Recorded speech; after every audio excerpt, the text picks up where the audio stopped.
Now, we're going to do hypertension.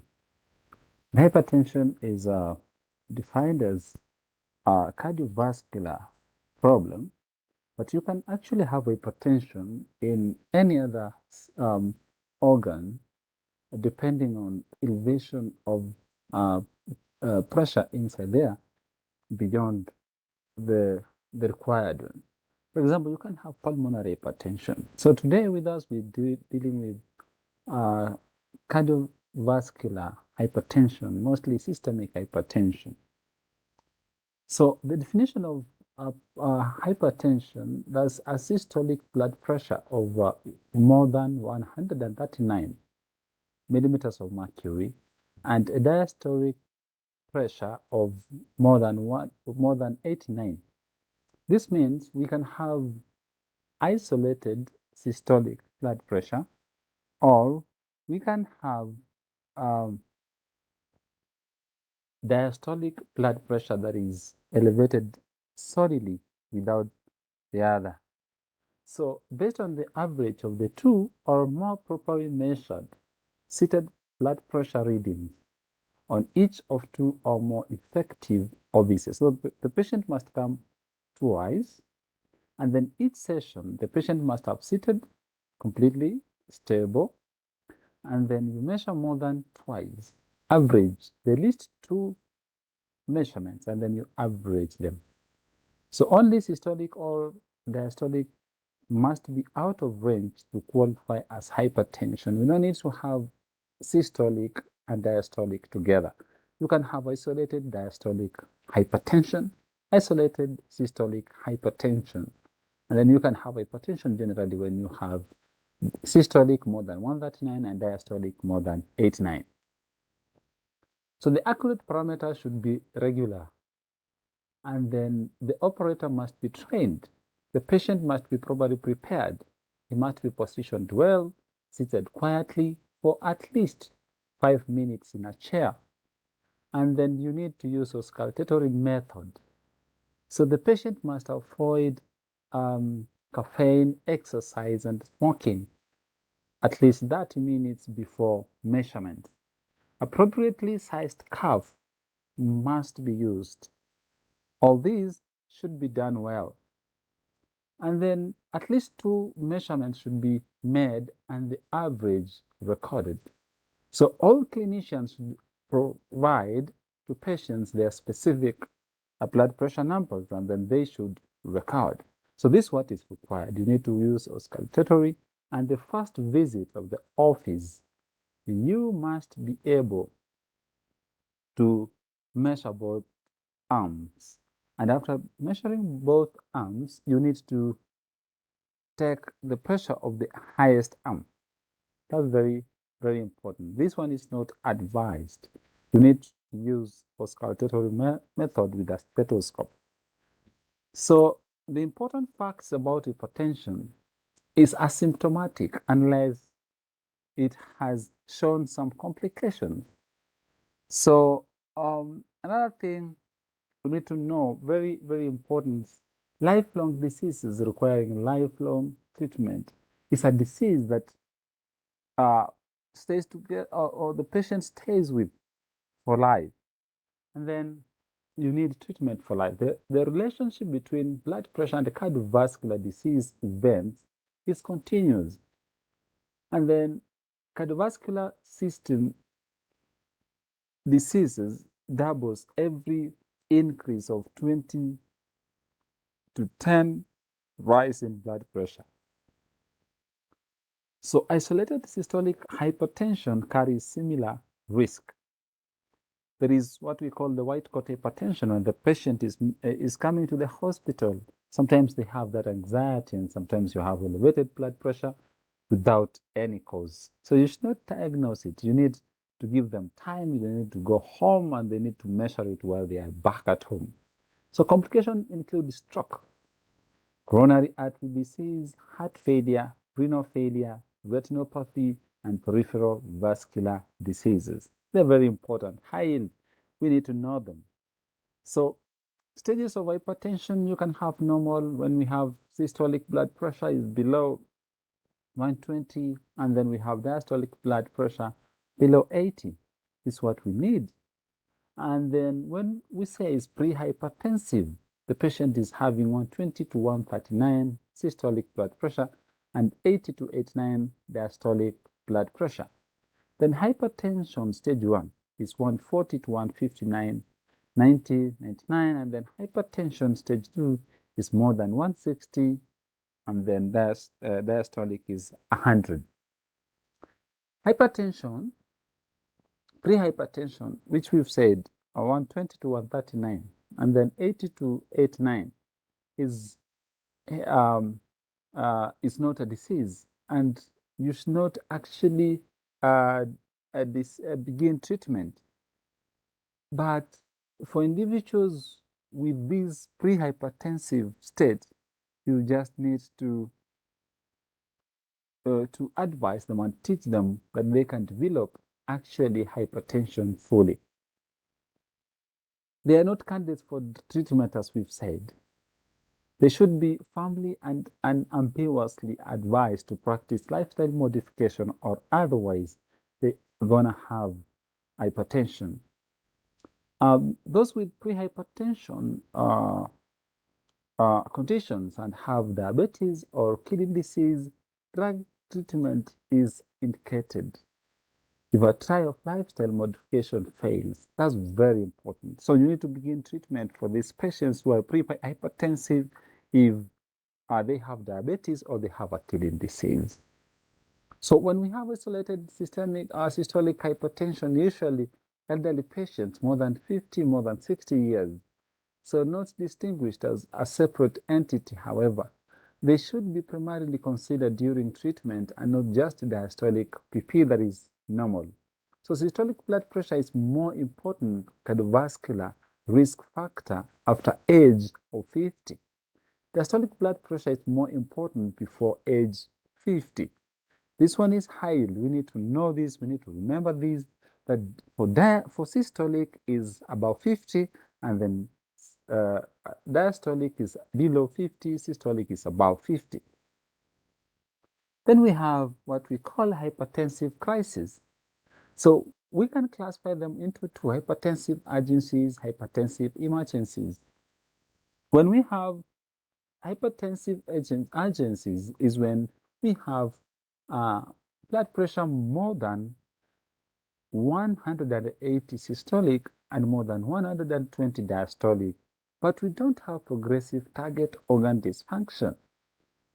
This is called accelerated hypertension. But hypertensive emergencies, you have blood pressure more than 180 systolic and 120 diastolic with a progressive end organ dysfunction. It's called malignant hypertension. Then severe elevated blood pressure is the upper range of stage 2 hypertension. And then without progressive end organ dysfunction, we've said these, and we've said the limits.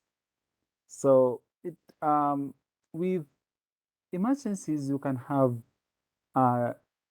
dissecting aortic aneurysm, you can have acute myocardial infarction, you can have unstable angina pectoris, and then you can have pulmonary edema, you can have acute left ventricular failure, you can have hypertensive encephalopathy. All these is an indication of hypertensive emergencies. So we have types of hypertension. We've classified hypertension. But now we have types. We have primary hypertension, or we call it essential hypertension. Then we have secondary hypertension. So for essential hypertension, usually is the most common. More than 95% of hypertension cases we have in the population. And then is not universally established cause that is known. We don't have a universal known cause for this. But for secondary, the amount is not commonly known, is not commonly found among the population, is about 5%. It can be rectified if the cause is treated. Now, what's the cause of this? So the cause of secondary, usually you find it in young adults, usually below 30 years. And then for primary, essential hypertension is usually about 30 or 40 years. So for the secondary hypertension, usually you check for the secondary causes like endocrine disorders, pheochromocytomas, the tumors of the suprarenal gland. We have glucocorticoid excess. We have coarctation of aorta, and then we have a hyper or hypothyroidism. And then the common causes of primary is genetics. And then you can have intrinsic renal disease. You can have renovascular diseases. You can have mineralocorticoid excess, and then sleep or breathing disorder. Then secondary hypertension clues in medical history. Sometimes you ask for patients with an age of less than 30 years, as we've said.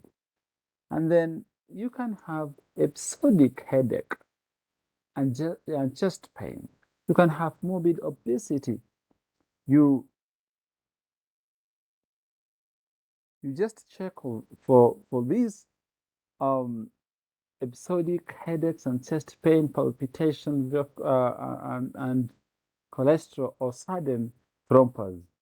Then you can have pallor. You can have abdominal roots, especially with dissecting diastolic component. You can have truncal obesity and then purpose striae or patholo hump. This for hypercorticosteronism. And then you can have increased creatinine, abnormal urinalysis. You can have unexplained hypokalemia. You can have impaired blood glucose. You can have impaired thyroid function tests. So all this, that's what we've said. So you will have hyperaldosteronism, you have hypercorticosteronism, and you're going to have abnormal urinalysis. We are going to repel. We are going to have all those symptoms that we've spoken about.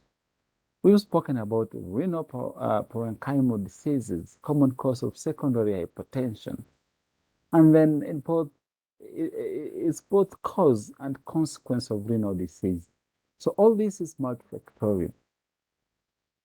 Then we can speak about atherosclerosis, 75 to 90% in older patients, fibromuscular dysplasias, and others like the aortic dissection.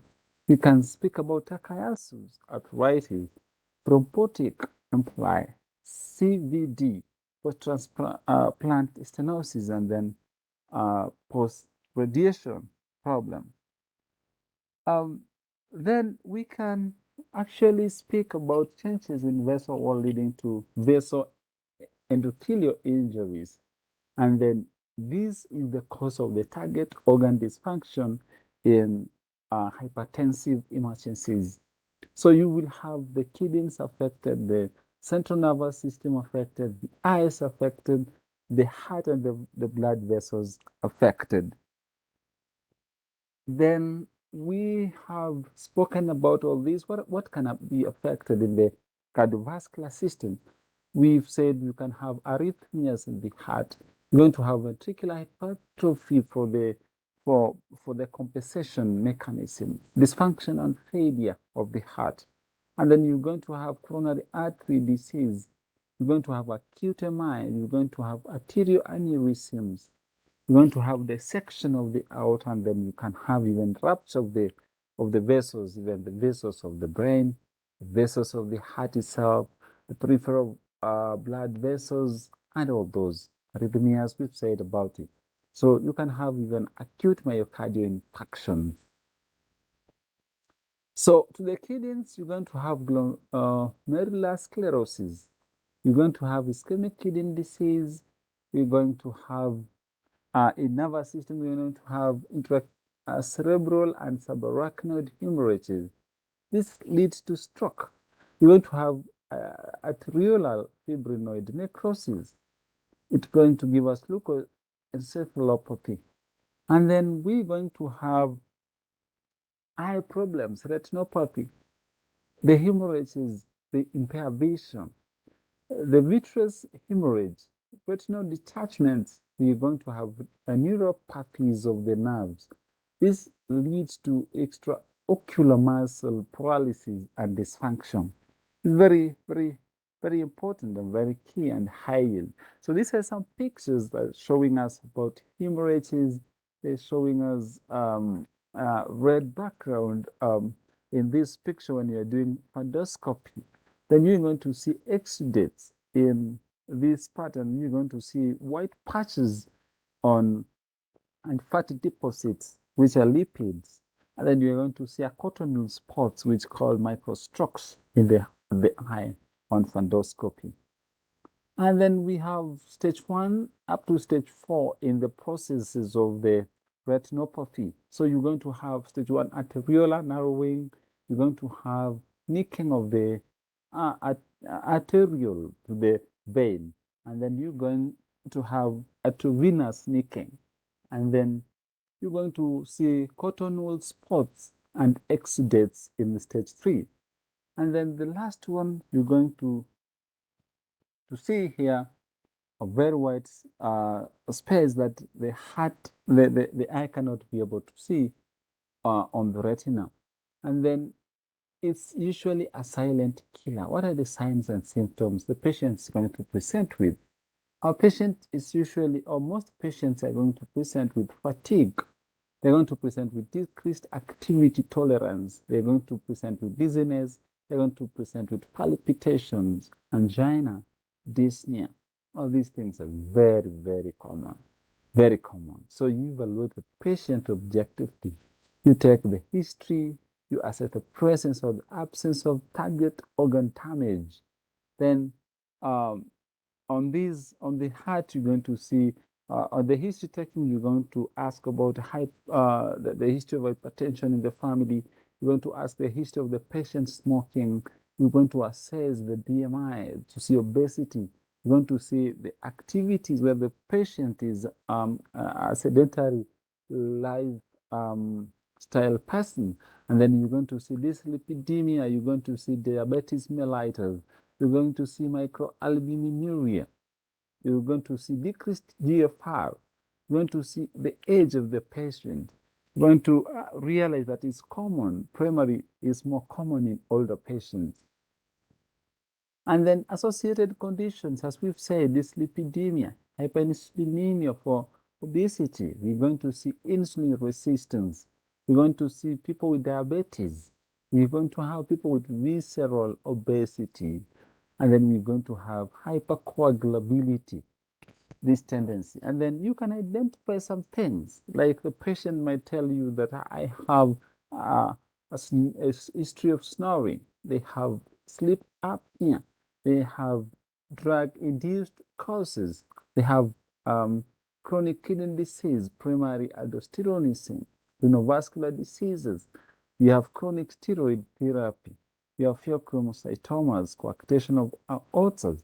All these things are going to give you a clue in your history and writings. And then on the target organ damage, make an examination to see whether the patient has a stroke, the patient has a chronic kidney disease, the patient has peripheral arterial disease, retinopathy, or has the problem with the heart in the left ventricle, is hypertrophied, there's pain on the chest, retrosternal pain, you have heart failure, you have prior coronary vascular resection. So all this that we've done is about hypertension. Let us meet in the next lecture where we shall study about management of hypertension. Thank you.